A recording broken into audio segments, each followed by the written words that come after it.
శ్రీ గురుచరిత్ర అధ్యాయం 43. శ్రీ గణేశాయ నమః. శ్రీ సరస్వత్యై నమః. శ్రీ గురుభ్యో నమః. శ్రీగురుడు సాయం దేవునితో చెప్పిన ఆ వ్రత విధానము సిద్ధయోగిలా తెలిపారు. ఈ అనంత వ్రతము ఆచరించడం వలన ఎందరికో అభిష్టాలు సిద్ధించాయి. దీనివలన ధర్మరాజు తాను కోల్పోయిన రాజ్యమంతా తిరిగి పొందగలిగాడు. పాండుపుత్రుడైన ధర్మరాజు కపటజూతంలో ఓడిపోయి తన తమ్ములను ద్రౌపదిని తీసుకొని ఘోరమైన అడవి ప్రాంతాలకు వెళ్ళి ఎన్నో కష్టాలు అనుభవించాడు. అయినప్పటికీ వారంతా శ్రీకృష్ణుడే తమకు గతి అని దృఢంగా విశ్వసించారు. దుర్యోధనుడు మొదలైన వారు రాజ్యం అపహరించి పరాభవించి అడవులకు పంపడమే కాకుండా వారిని ఇంకెన్నో రీతిలా కష్టపెట్టారు. వారు కడుపు నిండా భోజనమైనా లేక బాధపడుతుంటే వారి పుణ్యం కూడా నశింపజేయమని దుర్వాస మహర్షిని పురిగొల్పి వారిపైకి పంపారు. ఒకప్పుడు ధర్మాత్రులైన పాండవులపై దయతో శ్రీకృష్ణుడు వారి వద్దకు వెళ్ళాడు. పాండవులు అతనిని పూజించి, స్వామి, నీవు భూభారం తొలగించడానికి అవతరించావు. మేము మీకు ప్రాణ సమానమైనప్పటికీ ఈ అడవిలో దాగి ఉండవలసి వచ్చినదేమిటి? నీవే ఉపేక్షిస్తే మాకింక దిక్కెవరు అని బాధపడ్డారు. ద్రౌపది కూడా తమ కష్టాలు తీరే ఉపాయం చెప్పమన్నది. శ్రీకృష్ణుడు వారిని కరుణించి ఇలా చెప్పాడు: నేనే అనంతుడను, సర్వవ్యాపిని. త్రిమూర్తులు, చతుర్దశ భువనాలు ఆకాశం వలె అనంతుడైన నా యందు ఉన్నాయి. అట్టి సర్వాంతర్యామిగా అనంతుడిగా ఉన్న నన్ను గుర్తించి నిష్టగా వ్రతం చేసుకుంటే మీ అభీష్టాలన్నీ నెరవేరుతాయి, మీ కష్టాలు తీరుతాయి. ఈ అనంతవ్రతము భాద్రపద శుద్ధ చతుర్దశి నాడు మధ్యాహ్న సమయంలో భక్తితో ఆచరిస్తే మీ రాజ్యం మీకు లభించగలదు. పూర్వము కృతయుగంలో వశిష్ఠ గోత్రానికి చెందిన సుమంతుడు అనే ఋషి ఉండేవాడు. అతనికి సుశీల అనే కూతురు ఉండేది. ఆమె జన్మించిన కొద్ది కాలానికే అతని భార్య దీక్షాదేవి చనిపోయింది. సుశీల తండ్రి వద్దనే పెరుగుతూ భక్తి శ్రద్ధలతో పూజలు చేస్తుండేది. సుమంతుడు తన కర్మానుష్ఠానానికి భంగం రాకుండా ఉండేందుకు రెండవ వివాహం చేసుకున్నాడు. కానీ ఆమె గయ్యాలి. ఎప్పుడూ భర్తతోనూ సవతి కూతురుతోనూ పోట్లాడుతుండేది. కొంతకాలానికి సుమంతుడు తన కుమార్తెను వేదశాస్త్ర పారంగతుడైన కౌండిన్యునికి ఇచ్చి వివాహం చేశాడు. కానీ అతని భార్య పెట్టే బాధలకు ఓర్వలేక కౌండిన్యుడు వేరొక చోట కుటీరంలో కాపురం ఉండదలిచాడు. అయినా కూతురు కాపురానికి వెళ్ళే రోజు కూడా దోవభత్యానికి కించిత్తు పేలపిండి అయినా ఇవ్వడానికి ఆమె అంగీకరించలేదు. ఎలాగో ఆమె చూడకుండా సుమంతుడు కొద్ది గోధుమ పిండి మాత్రం ఒక ఆకులో కట్టి ఇచ్చి వారిని సాగనంపాడు. మరుసటి రోజు మధ్యాహ్నము ఒక ఏటి వద్ద ఆగి కౌండిన్యుడు స్నాన సంధ్యాదులు గావించుకున్నాడు. అక్కడ కొందరు స్త్రీలు ఎర్రని చీరలు కట్టుకొని కలశాలు పెట్టి పూజిస్తుంటే సుశీలాదేవి విచారించగా తాము అనంతవ్రతం చేస్తున్నట్లు చెప్పారు. ఆమె కోరిక మీదట ఒక ముత్తైదువ ఆ వ్రత విధానం ఇలా చెప్పింది: ప్రతి భాద్రపద శుక్ల చతుర్దశి నాడు 14 ముడులు వేసిన ఎర్రని తోరము సిద్ధము చేసుకుని ప్రవహించే నీటిలో స్నానం చేసి ఎర్రని చీర కట్టుకొని ఆకులతో ఒక కలశం స్థాపించాలి.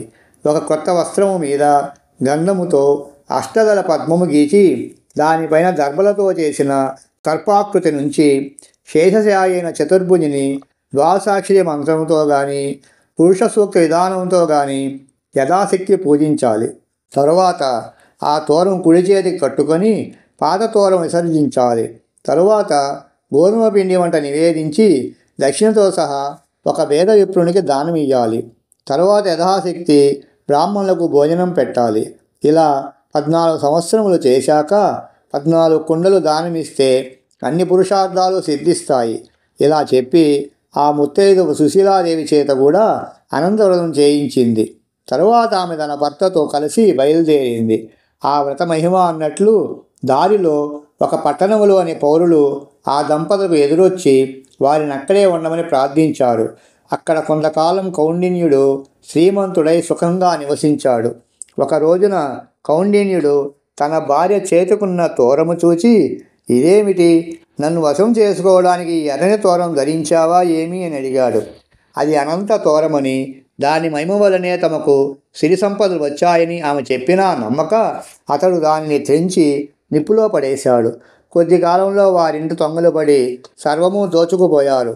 అప్పుడు కౌండిన్యుడు తన తప్పిదం గుర్తించి ఎలాగైనా అనంతుని దర్శించి ఆయనను శరణు పొందనిదే భోజనమైన చేయనని శపథము చేసి అనంతా అనంతా అని కేకలు వేస్తూ ఒక అడవిలో వెతకసాగాడు. దారిలో ఒక చోట పూత కాయలు కాయని ఒక పెద్ద మామిడి చెట్టు చూచాడు.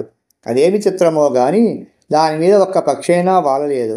కౌండిన్యుడు అనంతుడు ఎక్కడా అని అడుగక ఆ చెట్టు నాకే ఆయన దర్శనం లభించలేదని చెప్పి నీవు కనిపిస్తే నా దుస్థితి గురించి ఆయనకు నివేదించు అని చెప్పింది. ఆ ముని మరొక చోట ఒక గడ్డి పరక్కగైన కొరకని ఆవును దూడను చూచి వాటిని అడిగాడు. అవి కూడా అలానే చెప్పాయి. మరొక చోట అటువంటి ఆంబోతే కనిపించి అలానే చెప్పింది.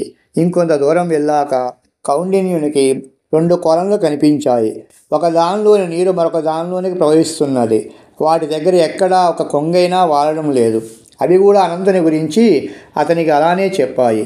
తరువాత ఒక గాడిద ఒక ఏనుగు కనిపించి అనంతుడు తమకెక్కడా కనిపించలేదన్నాయి. చివరకు అలసిపోయిన కౌండిన్యుడు ఒక చోట కూలబడ్డాడు.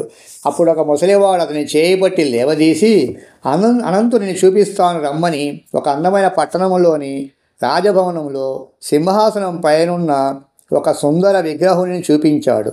కౌండిన్యుడు అతడే అనంతుడని తలచి అతనిని స్తుతించి నమస్కరించాడు. అప్పుడు అనంతుడు అతనికి 4 పురుషార్థాలు శాశ్వత వైకుంఠ నివాసము వరంగా ప్రసాదించాడు. అప్పుడు కౌండిన్యుడు తాను అడవిలో చూసిన వింతలన్నింటినీ ఆయనకు చెప్పాడు. అనంతుడు ఇలా చెప్పాడు. పూర్వము ఒక విప్రుడు విద్వాంసుడై కూడా ఎవరికీ విద్య నేర్పకుండా తన కాలమంతా శాస్త్రవాదాలతోనే గడిపాడు. అందుకతడు మరు జన్మలో ఆ వ్యర్థమైన మామిడి చెట్టే అడవి పాలయ్యాడు. చవిటి నేలను దానమిచ్చిన వాడు మరు జన్మలో మేతమేయని పశువయ్యాడు. శ్రీమంతులై కూడా కొంచెమైనా దానం చేయని వాడు నీవు చూసిన ఆబోధగా జన్మించాడు. ఒకరికొకరు దానమిచ్చి పుచ్చుకున్న అక్క చెల్లెళ్ళే నీవు చూచిన ఆ 2 చెరువులు. క్రోధమోహించిన వాడు గాడిదగాను మదించి విచ్చలవిడిగా ప్రవర్తించిన వాడు ఏనుగుగాను జన్మించారు. నీవు పశ్చాత్తాపముతో పరిశుద్ధుడయ్యావు గనుకే ఆ వృద్ధుడి రూపంలో నేనే నీకు దర్శనమిచ్చాను. అవన్నీ పశ్చాత్తాపంతో తమ దుస్థితి నీతో చెప్పుకొని నాకు తెలపమని నిన్ను కోరినాయి గనుకనే వాటన్నిటికీ ముక్తి కలిగింది. నీవు పునర్వసు నక్షత్రమై శాశ్వతంగా ఆకాశంలో నిలుస్తావు అని అనంతుడు ఆశీర్వదించి పంపాడు. అప్పటి నుంచి సుశీలాదేవి కౌండిన్యుడు సుఖంగా జీవించి తరువాత వైకుంఠానికి వెళ్ళారు. శ్రీకృష్ణుడు చెప్పిన ఈ కథ విని పాండవులు అనంతవ్రతము ఆచరించి అనంతుని కృప వలన యుద్ధములో శత్రువులను ఓడించి మరలా రాజ్యము సంపాదించుకోగలిగారు. నమ్మి ఈ వ్రతం ఆచరించి సత్ఫలితము పొందని వారే లేరు. కనుక సాయందేవా నీవు కూడా నీ గోత్ర ఋషి అయిన కౌండిన్యుని వలె ఆ వ్రతం ఆచరించు. ముందు ముందు నాగనాథుడు అతని సంతతి వారు నిష్ఠతో ఈ వ్రతము ఆచరించి శ్రీగురుని పూజించి అచ్చటి బ్రాహ్మణులకు సన్యాసులకు సంతర్పణ చేశారు. తరువాత అతడు తన భార్యాబిడ్డలను ఇంటి వద్ద దించివచ్చి తన జీవిత శేషమంతా గురుసేవలోనే గడిపి తరించాడు. అందువలనే నీకు ఈనాడు కల్పవృక్షం వంటి శ్రీగురు చరిత్ర లభించింది. అతడి వంశంలో జన్మించినందుకు నీవెంతో ధన్యుడవు. శ్రీదత్తాయ గురవే నమః. శ్రీ శ్రీపాద శ్రీవల్లభాయ నమః. శ్రీ నృసింహ సరస్వత్యై నమః.